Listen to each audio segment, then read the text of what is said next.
13 minute से मैं आतिशी जी के व्याख्यान को सुन रहा था। एक कहावत है कि केजरीवाल जी और उनके मंत्री और उनकी जो टीम है, तीन बातों में बड़े माहिर है।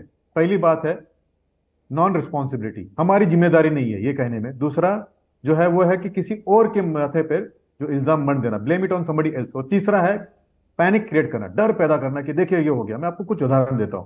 कोविड में ऑक्सीजन होगा तो सेंट्रल गवर्नमेंट लाएगी, देखिए मर रहे लोग, ऑक्सीजन लाइए। यानी लोग कम ऑक्सीजन से मरेंगे लेकिन ज्यादा उस पैनिक से मरे। पावर कट हो गया, कोल चाहिए, सेंट्रल गवर्नमेंट लाएगा। दिल्ली में राइट्स हो गया, सेंट्रल गवर्नमेंट करेगा। पानी का शॉर्टेज है, हरियाणा ने पानी नहीं दिया। पीना का पानी गंदा आता है तो हरियाणा से गंदा पानी आता है। पोल्यूशन हो गया तो हरियाणा से होता है। जब तक पंजाब उनके पास नहीं था तब तक पंजाब भी पोल्यूशन देता था। लेकिन जब लिकर गेट का इन्वेस्टिगेशन हो तो उन्होंने कहा कि इन्वेस्टिगेशन इसलिए किया क्योंकि आप लोग जो है हमसे पॉलिटिकली जलते हैं, इसके लिए इन्वेस्टिगेशन कर रहे हैं। यानी दूसरे पे ब्लेम करने को उनका है, जबकि असली कारण तीन कारण है। मैं आपको बताता हूं। एक, अतिक्रमण। यमुना के बैंक में केजरीवाल जी के सरकार आने का जो अतिक्रमण हुआ, जियो स्पेशल का अगर आपने डेटा देखा होगा तो आपको पता चलेगा कि डिफरेंशियल डेटा क्या है। 2013 का डेटा देखिए अक्टूबर का, और आज का डेटा देखिए, आपको पता चलेगा कि हेक्टेयर और हेक्टेयर ऑफ लैंड के ऊपर कंस्ट्रक्शन हुआ है। एक नंबर दो, 882 नाले, मैं रिपीट करता हूं, 882 नाले अनचेक बिना सीवरेज के ट्रीटमेंट के जो है यमुना में जाते हैं, जिसके कारण वहां पे स्लज पैदा होता है। तीसरी बात है, प्लास्टिक को डंप किया जाता है ताकि वो कचरा जो है, जो घन कचरा है, जो गजीपुर में जाना चाहिए था, वो वहां ना दिखे। इसके लिए पूरा का पूरा ट्रक जो है यमुना में उतार दिया जाता है।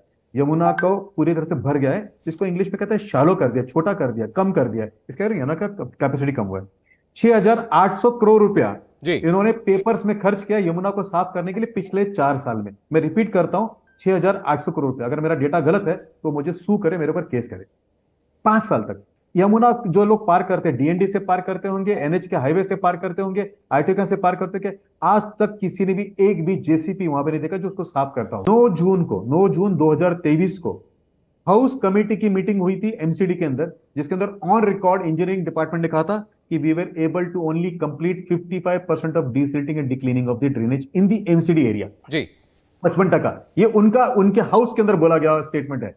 दूसरी बात है, 2064 किलोमीटर का पीडब्ल्यूडी का ड्रेनेज आता है, 1 इंच साफ नहीं किया है पिछले 8 साल में। एक भी फोटोग्राफ को दिखा दे, रिकॉर्ड बता दे कि जहां पे क्लीनिंग हुआ, नहीं हुआ सर, जबकि उनकी जवाबदारी थी। अब ये जो बात आती है कि एलजी साहब ने किया, जब एलजी साहब काम करते हैं तो लिकर करने के, लिकर की पॉलिसी बनाने के लिए तो सीएम हाउस के अंदर बैठा जाता है।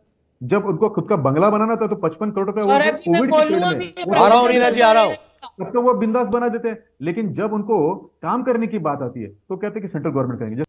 जो क्लाइमेट चेंज एक्सपर्ट है डॉक्टर सौम्य, पहले उनके जानकारी के लिए सर, मैं भारतीय जनता पार्टी का स्पोक्स पर्सन बनने के पहले नेशनल थिंक टैंक में था geospatial. I am sure you are aware about geospatial sir. Hathnikund जो है बराज, ये 30.18 ईस्ट और 77.35 नॉर्थ में लाई करता है सर। उसका टोटल 10 गेट्स है और 6 उसके अंदर ड्रॉप बॉक्सेस है नीचे। Am I correct sir? If the data is right and it is on ये माय पब्लिक डोमेन में है। Correct, right sir. So there is something called as natural gradient sir. I am sure you are aware कि natural gradient से पानी नीचे आता है। अगर नेचुरल ग्रेडियंट से पानी आता है तो आप उसको ना लेफ्ट रिंग और राइट रिंग में खोल नहीं सकते सर। मेरे साथ में चलिए किसी भी जगह पे अगर दुनिया में खोलेगा तो मुझे बता दीजिए सर। क्या यमुना का बकेट एरिया कम हुआ है, जिसके ऊपर मैं आपको ध्यान लाना चाहता था? Is it true that more than few thousand hectares of land in Delhi, there is a construction which has been done in the last 8 years? And can we get the same data remote sensing से कि Yes. कितना हमने वहां पे cement डाला है sir, और आपने बकेट एरिया कम किया है, होल्डिंग एरिया कम किया है? क्या ये हम एक और चीज ला सकते हैं कि जो मोर देन हंड्रेड्स ऑफ जो नाला अंदर आए हैं उसके अंदर डीसिल्टिंग के कारण जो उसके अंदर जो केमिकल आते हैं जिसके कारण पर्कुलेशन बंद हुआ, उसका भी तो डेटा ला सकते हैं। जरा एक बार वो भी बताइए सर, आप एक्सपर्ट हैं, आपको एक और चीज बताना पड़ेगा। How many trucks per day have been dumped in Yamuna of garbages which carry plastic which is holding it?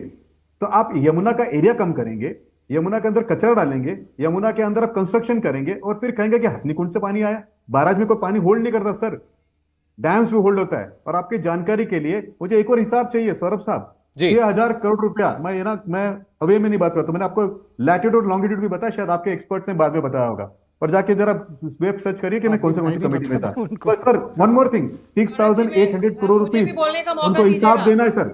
और ये जो बार बार आरोप लगाना ना कि पॉल्यूशन होगा हरियाणा जाइए, है ना, यो राइट्स होगा, कोई केंद्र की आरोप नहीं सरकार लगा रहा है, देखेगी, ये कोई पावर आरोप नहीं है तो नहीं है, कोल नहीं होगा। reality तो है। आप लोग यहाँ पे आप चलिए दारू समझिए बांटने के लिए। थोड़ा। दूसरे आप मैडम बीच में थोड़ा मत बोलिए। समझिए। सौरभ जी प्लीज, आपसे गेस्ट चलिए आप कंप्लीट कीजिए। मैं कंप्लीट करता हूं। दूसरा जो एलजी की बात है, देखिए ना कैसी सरकार है।